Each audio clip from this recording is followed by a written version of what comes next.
I'm getting sick and tired. In fact, actually, incredibly sick and tired of hearing that we don't have time.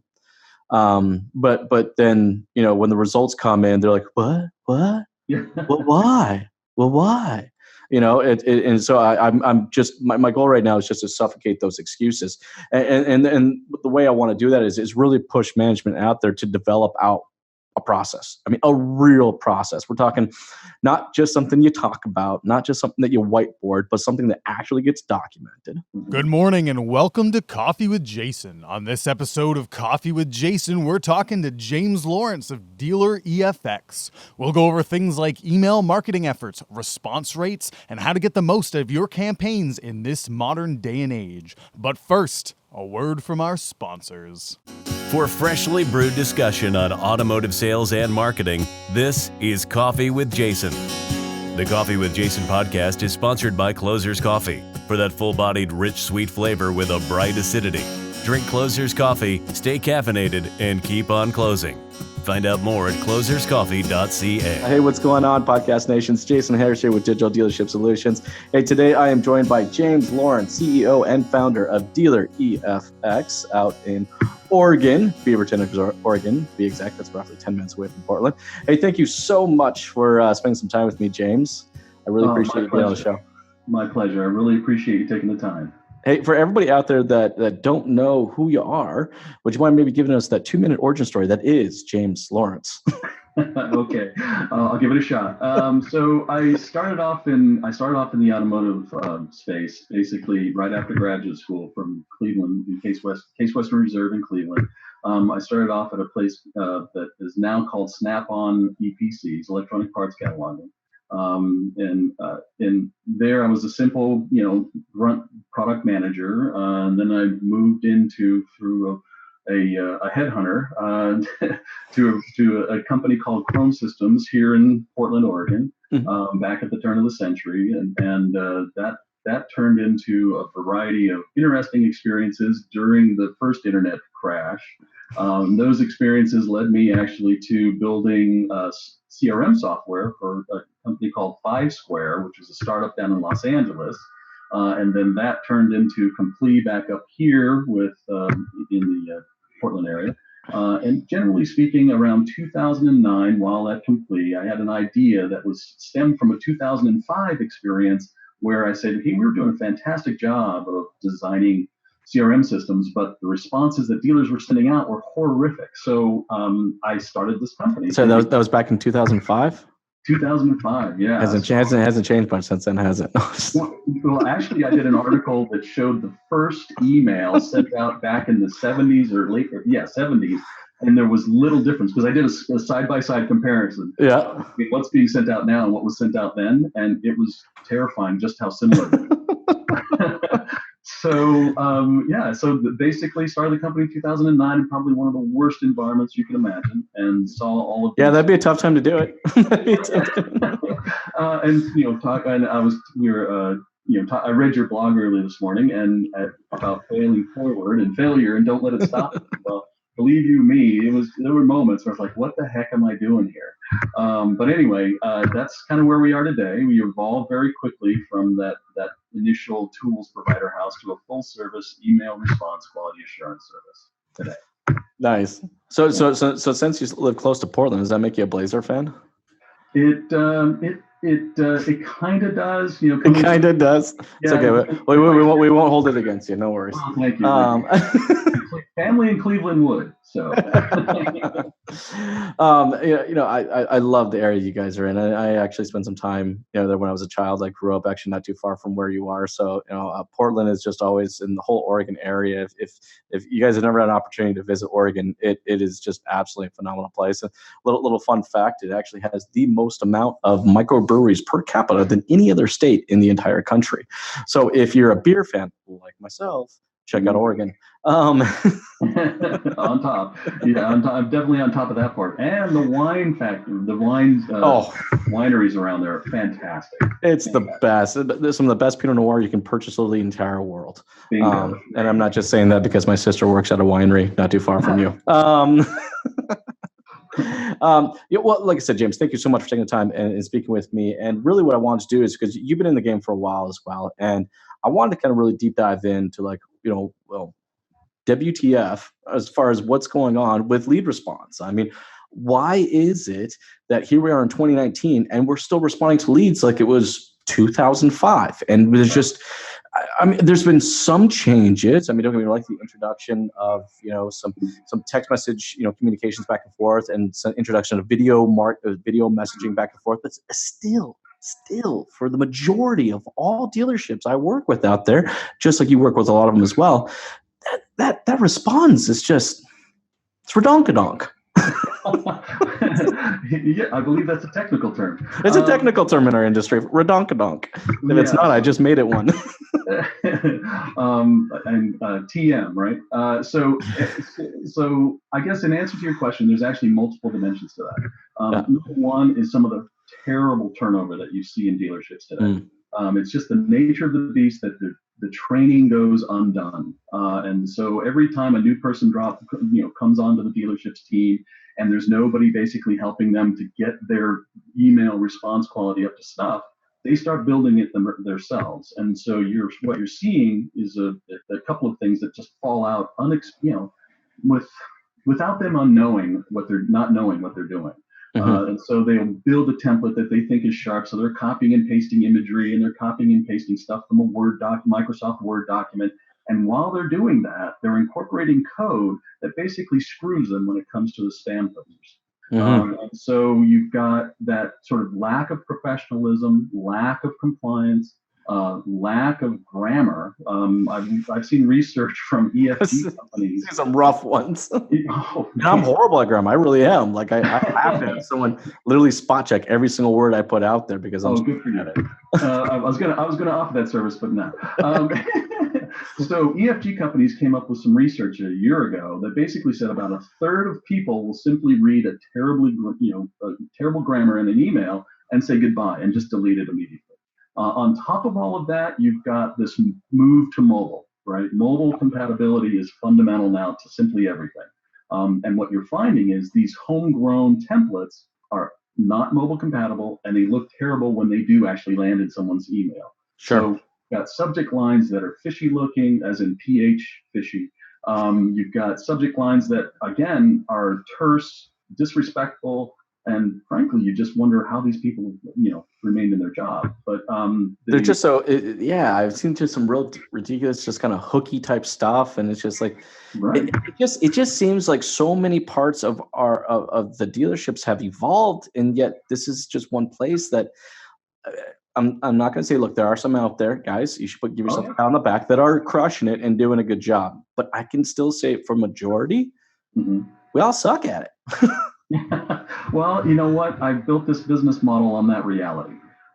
Because again, there are so many challenges for that average sales director or internet sales director that are outside their control, right? And so they're just working it as fast and as hard as they can. They go on as fast and as quickly as they can when it comes time to the email response, because that's another element of lead response. You got to be quick, or the next guy is going to be faster on the sixth gun. But with that said, though, come on, like there's quick and shit, and then there's quick quality. It's like if you just quickly just dump, it's not necessarily a. I could do sound effects on this show as well. I have seen one line terse say come in on McLarens. So $250,000 vehicles. I can send it to you. It's terrifying. But the thing is that it's really, then this person's probably been selling McLarens for years, right? Yeah. Guys like that have been in the industry a long time, but they just don't get outside their box when it comes time to communicating. And in today's world where things are digital mostly to digital only, you've got to be able to present your brand, the OEM brand, in the most consistent manner possible. So I got to tell you, 85% of over 1,000 mystery shops, and frankly, it's closer to 90, but I'm trying to be conservative here, suck hard. 85%. 85% are That's terrible. crazy. I mean, like I said, we don't communicate that way. I can guarantee you that McLaren guy, just as a quick example, he does not communicate that way at the dealership. Oh God, For some reason, they get in front of a screen and a keyboard, and all of a sudden every single thing that they've ever been trained or taught to do or do on a regular basis when someone's in the dealership just gets thrown out the window. And literally the most half-assed, just half-assed responses I've ever seen. So what can we say? I guess let's do this. I guess there's a couple different ways we can approach this. We can take an approach from the salesperson's perspective. Okay. We can give them some best practices. And then what I'd like to do is let's go up to managers and owners and give them some best practices and how they can help develop manage their team. Okay. Or do you want to go the other way? Which way do you want to go? You want to go from let's go from bottom up. Okay, to bottom up. All right. So let's talk salespeople. For everyone out there right now that's listening to this podcast and is a salesperson, you guys get your notebooks out and let's start taking some notes. Okay. So number one, the subject line, right? Mm-hmm. When you're on your cell phone, and 60% of the folks that are looking at their email or more, frankly, are looking at that subject line, they immediately triage and say, "Oh, good Lord, this is a phishing exercise. Please delete it fast." You want to get past that moment as quickly and as professionally as possible. So please pay attention to your subject line. But I think that's real important before you moving further. The triage, because that is what consumers do, and for people out there that don't necessarily understand what's going through their heads as all these emails go through. Explain to me what you mean by triage what your inbox is. Oh, yeah. So people are looking at their cell phone, I think they're calling it some kind of like psychological problem. They have to look at their cell phone, otherwise they start getting jittery. But what's happening is they're looking at that list of incoming messages and deciding based on the subject line and maybe the first few characters of what's going on below that to decide, okay, I'm going to engage with this message or I'm not. And that takes, less than 3 seconds. So you better have the subject line that captures at least the relevance that I did drop an information. I did request information on that Maserati or whatever. And so, okay, then I'll engage with that. But that I can tell you at the same time that if they engaged with an email that had a poor subject line, even though they knew they were going to should expect something from the dealership, they're still going to get rid of it. They're going to delete it because people have been warned against phishing exercises, against spam and all of that. So, and on your phone, you don't necessarily have the best of spam filters. So you get all kinds of crap thrown at you. So no, it's true. I do. Literally, it's like, I'm not great at looking at my emails. I'm the first one to admit that, right? Between all the meetings and podcasts and everything else that I do, that I might get a chance to physically go in there maybe 3 times a day, maybe once in the morning, once in the afternoon, and maybe once in the evening, right? And I will go in there, I'll mark all of the ones so that I can only see what is not opened. And, then I'll hit the edit button and I'll start tapping through based on what that subject line is. Yeah. And I'll literally just clear out the first 75 emails, but then I'll start going, then I'll do a second round, right? And see if do I just need a forward or do I need to open, but that's what it is. We as consumers, we're triaging these emails, and if that first subject line, if in any way or form is not relevant, or B, if it feels like it's some type of hook, if the customers, they smell, they just smell like it's fishy, it's just instantaneous. I'm not even going to bother opening it. I'm just instantaneously deleting it. It's done. Exactly. You hit it right on the head. And that for your average salesperson is hitting them in the wallet, right? They're not getting and engaging that person. They're missing out on the opportunity to help them buy a vehicle. So that's sort of number one with the book, is make sure that that's clean. Number two, you want to make sure that the verbiage inside of that email doesn't have the usual tripwires associated with spam filters, like, with large caps. You don't want to send a bunch of caps, capitalized, sentences. Which is actually really common in the automotive industry, because some of our DMS systems, I actually had to train my staff actually on this. I actually had a staff member come to me and she was upset. She was she really was hurt, and she goes, every single time I get an email from John, he yells at me, he's yelling at me. And I'm like, what are you talking about? How is he yelling at you through that email? What are you talking? And then I go back. So I'm looking at all the emails that are back to that support person. And I'm just like, they're all in caps. And then I'm like, oh, it's because John uses a very older DMS system that works on a DOS base, so everything is done in caps. All right, he literally has his caps lock on all day long. He's not yelling at you. He's just too lazy to hit the cap button. Oh my God. Well, that's funny. But that's and you know what? The experience there is that happens in the real world with prospects all the time, right? Oh, and we've seen multiple formats, like or multiple Helvetica with Calibre and in different sizes and in different colors, and it becomes essentially unreadable when you're looking at it on a cell phone because they're not using the correct size of font, right? Mm-hmm. So there's all these elements that are associated within the content itself that can just, again, hit you right where it hurts, right? In your wallet, because they're not engaging because they find either the grammar is, a third of them find the grammar to be just unreadable. And so they move on because, you're not the only lead that they dropped, right? Yep. Got to remember that you're up against some competition. And so maybe that competition does a better job because their latest, hire actually knows what he or she's doing, but they'll be gone in 6 to 9 months. So you got to kind of think through that whole process, right? And so that's the other element. And then, of course, relevance, right? Even some of the best of non-dealer effects templates, they work very hard to incorporate visual imagery and do so in a manner that's not going to kick off the spam filters. So the other piece is you want to make sure that there's relevant visual information associated with that particular inquiry, that response inquiry. That's a biggie, and that's what we do in spades here, because we work very hard to provide OEM compliant presentations so that at the end of the day, for 14 different manufacturers, they're willing to provide co-op dollars, right, at this point, and growing. We're working on Maserati next.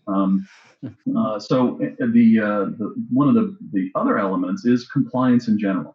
I can tell you that roughly 17%, a little over, 17% of the quotes that we've received through our mystery shopping have no disclaimer language. If you can imagine. Okay, so that's what I'm saying. So salespeople, like I said, you guys need to be aware that your subject lines are actually appropriate. Don't do no fish, no bait and hook, none of that crap. All right, make sure that it's relevant. Don't use caps. All right, but within your guys' content, within the actual content of the email, be a professional, right? If you're going to put a quote out there, you're going to put a price out there, you need to have some appropriate disclaimer that goes along with it. Exactly. That makes sense. Finding that, so nearly a fifth of every response with a quote has no disclaimer language, and that actually causes a variety of, let's say, issues. One is liability associated with that particular response. And there are companies out there always looking to find dealerships that are out of compliance for whatever reason and in whatever dimension. And they're making big money with class actions, basically saying, hey, look at the way these guys are responding, and then you've got a problem because you're part of that class action as a dealer. And that we're talking about going up the ladder now from the bottom up. Well, this is one of those areas, liability, where your CFO, who's charged with your overall performance of the organization and the risk management of that organization, this is a fundamental problem. And I agree with you. And I mean, compliance is a big issue up here where we are. Okay. So it's a little different. The automotive industry is slightly different. We actually have a governing body up here. So there's actually a government, an actual government agency that actually manages and oversees dealerships. Oh, wow. And it ensures that all of our communication efforts and all of our marketing efforts are actually within a guidelines that was set by actually the Ontario government. So up here we actually have it even more. We have an even worse. I mean, it's actually somewhat easy to do it in the States. Here it gets even more detailed. But even with that said, up here you'd be amazed how many non-compliant email responses I see on a regular basis. Wow. I wasn't aware of that. That's so you must have some stringent processes in place that is your dealerships can really make sure that they're not getting hit up with whatever fines might be associated with that. Oh, we do. In fact, actually, it's because we actually get hit. In this particular case, we actually get hit with two different agencies. So there is OMVIC, which is the Ontario Motor Vehicle Body, snap, whatever. They're the ones that make sure that that we're marketing correctly and that the messaging that we're using, the language that we're using is appropriate. But then there's actually another agency that actually monitors communication efforts. So we actually have what we call the Castle Compliancy, which is an act that actually enforces us to comply as far as how we communicate, when we communicate, and what methods we use for communication. So there's a lot up here as far as what we have to do. But even up here, like I said, there's still a lot of dealerships that are not compliant. Wow. Was not aware of that. That's an interesting insight that I may be using for my marketing later. Yeah. But so from there, just kind of building up that pyramid, really the last elements is your own dealership's messaging and the way you position yourself with your prospects, right? Mm-hmm. If you're easy to work with, that should be the messaging. If you're if you're a McLaren dealership, your premier supercar brand should be front and center. If it's not, you're hurting your own branding effort, which you're spending big money to build, right? That's a great point. I think a lot of times when our communication efforts outwards has to be so much, it's so snappy about, yes, the car's in stock. No, the car's not in stock. Here's the price. Here's the finance. Here's the lease, right? Mm-hmm. Very seldomly we're actually ever taking the actual opportunity to develop out a little brand equity in the communication efforts that are going outwards, right? I think that's probably a relevant pointer to both salespeople and to the dealership, is that with every piece of communication that goes out, it is just another opportunity to brand your company. And like what you said, what kind of the differentiating factor that makes you unique and different. Exactly. And frankly, when you face that kind of turnover, it's so difficult to keep that consistent messaging and branding front and center, because they're all struggling to keep their jobs, right? So they're not too worried about that as long as they can communicate out within 15 minutes of the incoming lead. Mm-hmm. So part of the value proposition my company brings to the table is the fact that we just take on the onus of all of that, right? Your salespeople always look professional, no matter their skill level, whether they've been there 7 days or 7 years. We're rocking and rolling to make them look as professional as possible and get money into their pockets. Mm-hmm. But it also leads back to the dealers and management, right? Managers are some of the most busy people on the planet. I've worked with these folks now for over 18 years, and I've never met smarter people, harder working people in any other industry. Sure. I mean, they're just sharp operators. And so they're looking at every angle to try to make their business that much more competitive and that much more of a brand in their space, in their local area. Mm-hmm. And that's all they think about. That's their role in life, is to make sure they get to that, that point where they're the premier provider of XYZ OEM. And so what's nice is when I have a conversation with these folks and I walk them through all that we're doing, the lights start coming on. Can you do this? Can you do that? Is there something you can do about this, horrible email blast that we're sending out for off-lease, off-loan vehicles? It's a wonderful conversation because the answer is generally yes across the board. That's number one. But number two, I feel like I'm helping them overcome their challenges, right? And in terms of their fundamental role at a dealership. And then ultimately the dealer principal, he wants his brand to be consistent and premier and valuable in the tops of minds of anybody he might have bumped into, right? Or anybody that wants to buy a car in his region. Or regions. So there's that whole thing wells up from the bottom to make sure that everything is consistent and brand presentations are compliant and everything is, within legal parameters, et cetera. And the positioning and value proposition of your dealership is presented to the top of the pyramid so that they walk into their 20 groups and say, hey, this is what we're doing to protect our brand and that brand equity. No, look, I think that makes complete sense because, look, at the end of the day, our goal and objective, our first very goal and objective, what I train a lot of BDCs out there is we're looking for that lead to communication ratio, mm-hmm. right? And if your subject line is crap, that's going to affect it, right? If the content within your actual email, A, is not relevant, but also B, doesn't support your branding efforts, again, you're kind of losing it there. In addition to that, if you're not providing the disclaimers on, what this is, obviously not everybody qualifies for this. There are some stipulations and so on and so forth. Then you're just opening up your door just for opportunities, just, get your wrist slapped or even or even start worse. to piss a customer off, right? I mean, Right. putting out, making sure that we're completely compliant is not just necessarily a branding opportunity, but also just make sure there's no liability issues as well, right? Yeah, But I think exactly. that all starts to tie into each other, and what that ultimate goal is, just to get that lead communication. Here's one thing I've been thinking about, and I always think it's kind of funny. I've been in the industry long enough, and you probably have too, where you remember when emails were emails. They weren't considered leads. I don't know at what point in time did we start mixing these two up, right? It was like, when someone's submitting a form, it's not a lead. It's just somebody raising their hand and saying, I may or may not be interested in something you have to offer. Let's start a conversation. I don't know at what point did we just kind of like just immediately just let's bypass the entire courtship and go straight to marriage. I see these lead responses. You know what I mean? It's like I see these lead responses out there. It's like the very first thing they're asking them is, well, when would you like to come in? It's Oh like, my God, yeah. oh, Yeah. what? With none of the relevant information, no answer to the question that you don't normally ask, right? When you're dropping a lead, we always, during our mystery shops, we always ask a lease question. And I can tell you that probably 75% of the time, it's completely ignored. Completely. Yeah. And so you're like, why would I ever engage with you if you're not even answering a basic lease question, right? Or a basic any question? It doesn't matter.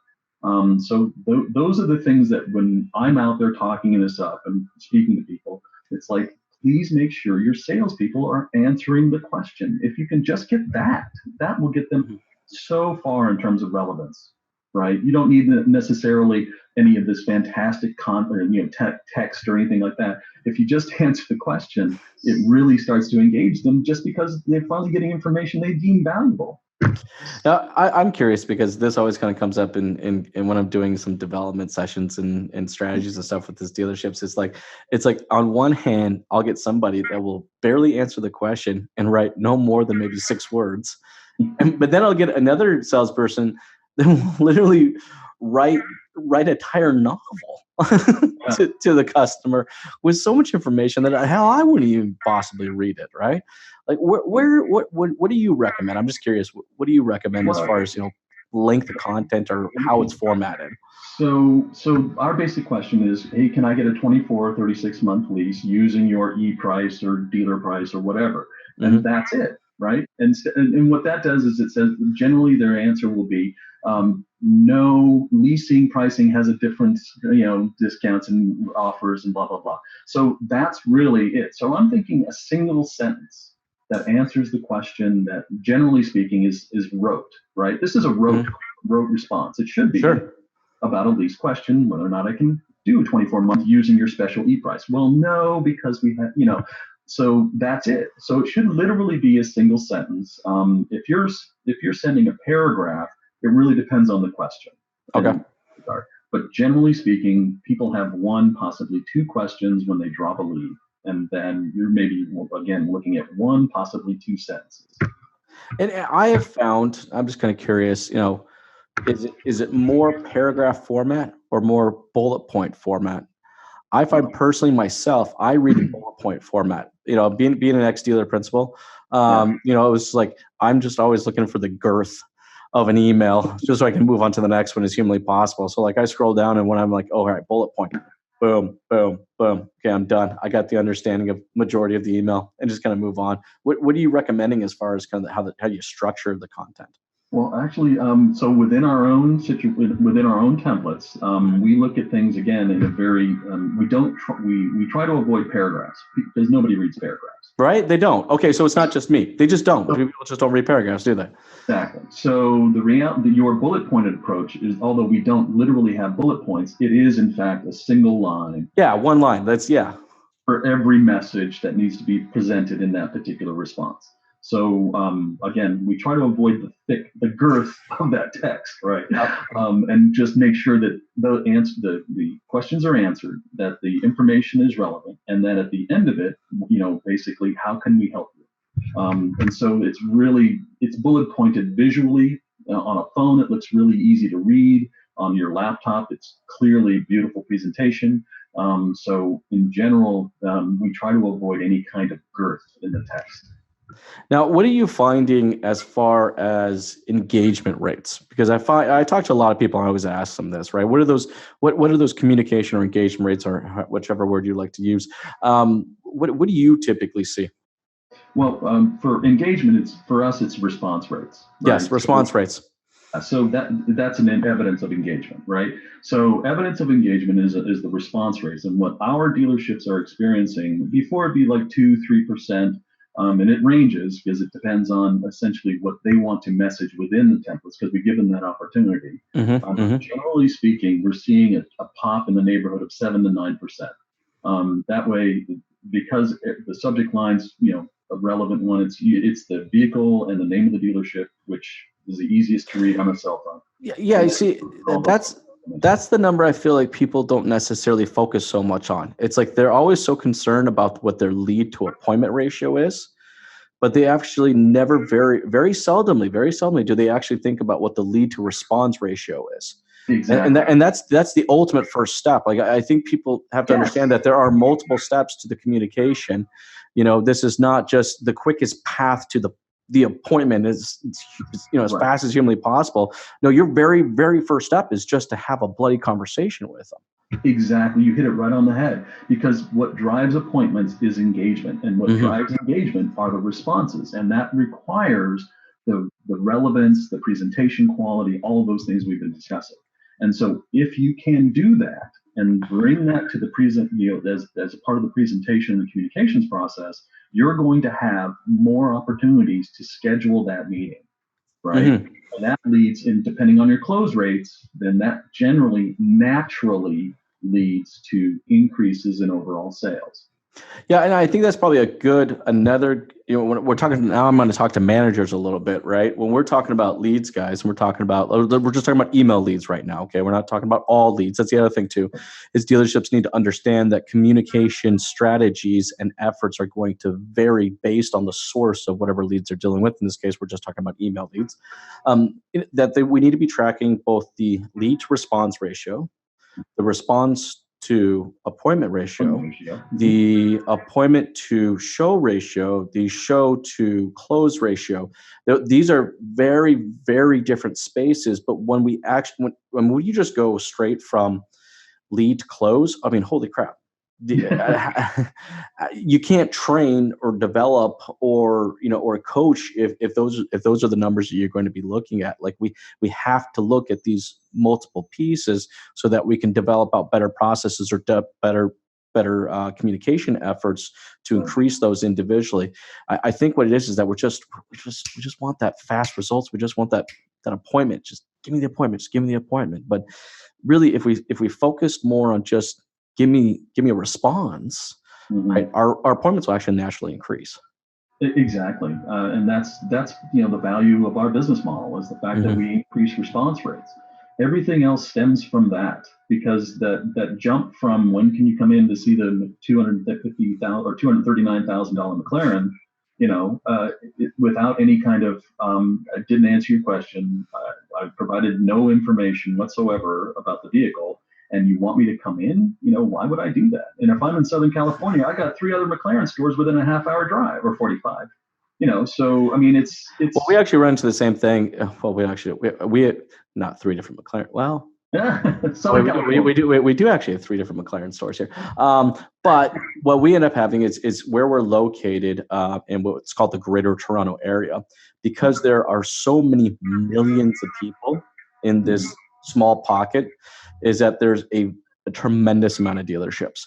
So what we have here is we have 31 Nissan dealerships within an hour's drive of each other. Wow. Yeah, that's literally, I mean, within about a 60 to 70 kilometer radius, there are 30 some odd Nissan dealerships. So, I mean, you think lead response and lead communication is important there. You'd be amazed how insanely important it is. How are they differentiating themselves? And that's what I'm saying. Like, it's like in anything I can do to try to help, try to train or educate and communicate. And this is one of the reasons why I do this damn show, right? It's like I don't do what you do. It's I do marketing and video production. It's what our business is. But I feel like dealerships need to understand there's just obscene amount of value out there. It is very, very common up here where we live that someone will submit a lead and then submit that same lead to 9 other locations. Wow. So you've got 9 moments of truth, right? Yeah. You decide that prospect's going to decide how each of them are responding. He's going to stack rank them, right? Based on probably he's going to whack about half of them because their subject lines suck. And then he's going to stack rank the rest based on the quality of their response. And all I can think of is, my God, I can help these people, You should come up to Toronto.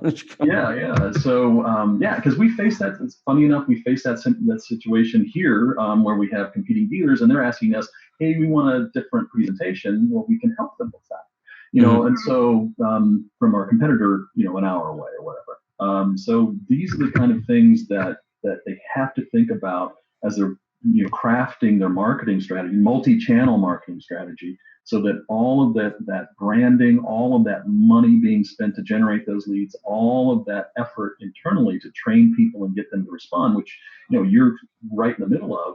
You need to make certain that when they do finally touch that prospect, they really got their act together from the overall presentation.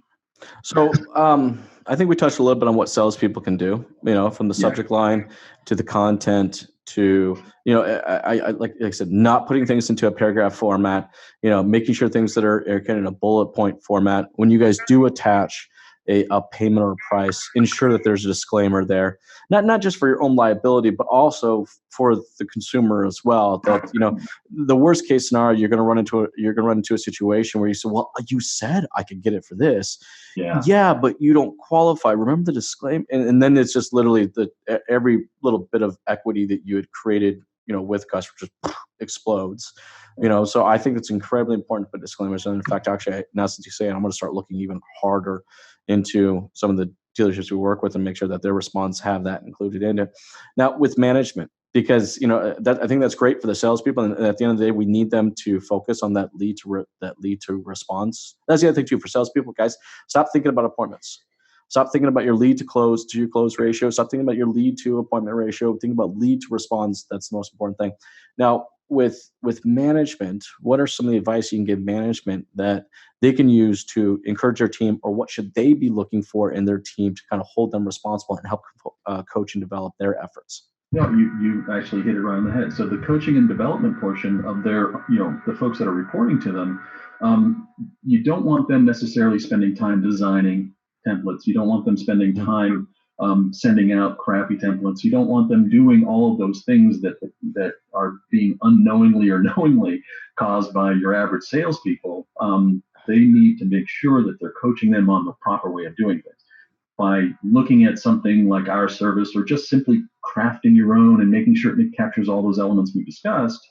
Once that's done, at least you can sort of maintain it much easier down the line. Again, lowering your overall time expense, because it is an expense. And then from there, you're increasing your professionalism across the board, right? You're not just looking fantastic on your website, you're looking fantastic at every touch point in the consumer's journey.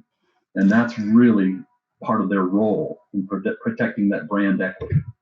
Yeah, and it kind of goes back to what I've been saying. I actually got some pieces coming out here this next week, really kind of aimed towards managers and their role and responsibility in maintaining and developing the processes.